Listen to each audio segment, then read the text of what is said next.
Hey everybody, it's Modern Refugee. I alluded in an earlier video about covering plants with milk jugs. This is kind of what they look like. I got little tomato plants in there. I done a few already today from seeds that I started. And as you can kind of see, I got the milk jug hilled up about halfway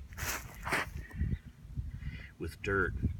Now that's going to make a little microclimate in there for that tomato plant. And even though we have days that are going to be down into the mid-30s yet, it's going to protect those plants, give them a little bit of warmth, and it's going to give them kind of a jump start on their growing.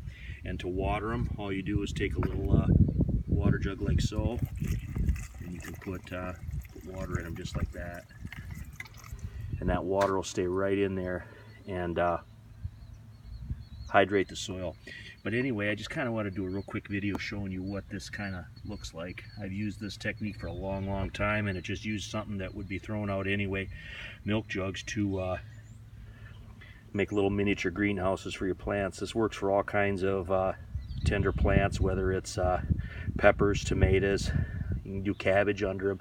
You can do just about anything. It's kind of a single mini greenhouse, but I kind of wanted to show you guys this so you had an idea of what this looked like. I want to say thank you to all my subscribers out there. Hope you guys are getting some information from my videos. If you got any questions, put them down in the comments. I'll try to answer them the best I can. This is Modern Refugee. Have a good day.